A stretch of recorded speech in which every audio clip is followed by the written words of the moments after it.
The joy of having a newborn baby is beyond compare for most women.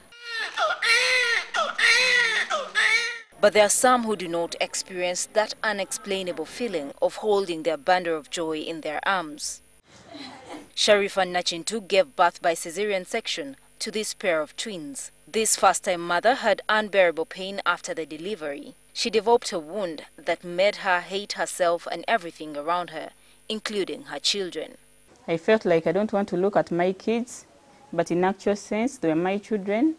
I liked them, but I couldn't even carry a baby to breastfeed the baby. Slowly, feelings of sadness, lowness, and anxiety trickled in. I felt like I'm going to die and leave my children, so I felt so depressed. Nachintu later learned that she was suffering from a condition called postpartum depression. Her condition affects 1 in 8 women during the first months of childbirth.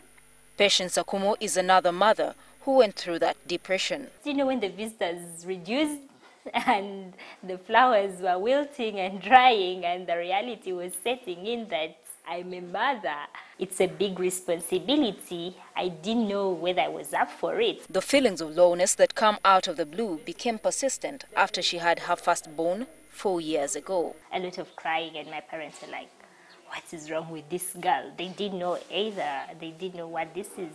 And fear, I was filled with, I thought I was going to die. Their bodies are beginning to adapt to reverse back to their normal non-pregnant state. These physical changes combined with the hormonal changes, and then the new responsibility of taking care of, for a baby, taking care of a baby, these things combine to become overwhelming and are the leading cause of depression in the postpartum period. Unlike Nachintu, Patience says she knew about postpartum depression but could not imagine it was happening to her. You come from that high, that's very, very crazy, exciting moment of having a new child, to a low. Dr. Simon Nuwagaba, a gynecologist and obstetrician at Novik Hospital in Kampala, explains that postpartum depression is often taken lightly, but is quite a serious condition. It is a mental disorder. It is a mental disorder because we've said it's a disorder of mood that produces a persistent feeling of sadness. This condition is however different from the usual baby blues that majority of the mothers suffer. And this affects a lot more mothers. About 50% of mothers do experience what we call baby blues. And this condition is characterized also by similar symptoms. Usually, postpartum depression manifests itself in form of sadness, hopelessness, excessive crying, irritability, loss of interest in day-to-day activities, anxiety, restlessness, worrying, disturbed sleep, among others. Reviews from the World Health Organization show that about 13% of mothers who have given birth experience some type of mental disorder, most commonly depression or anxiety. There's not much statistics regarding postpartum depression in the country, simply because many mothers feel embarrassed to share feelings of sadness. And on the other hand, doctors also do not or pay little attention to mental health among mothers. Practitioners in this field are encouraged to make specific inquiries about the mental health of these mothers. Women with a history of depression during pregnancy are more prone to suffer from this condition. Young mothers are unsure about the future. Some of them don't have enough social support. Maybe their families have rejected them and the father of the baby is not there to help. These mothers become overwhelmed. Mothers who have not had challenges before, who have had a soft life before, and they're now getting into motherhood before they get ready, and they're suddenly thrust into responsibility. Mothers who have been drug abusers.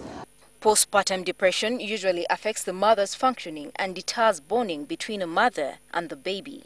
In the worst case scenario, mothers get feelings of harming their children.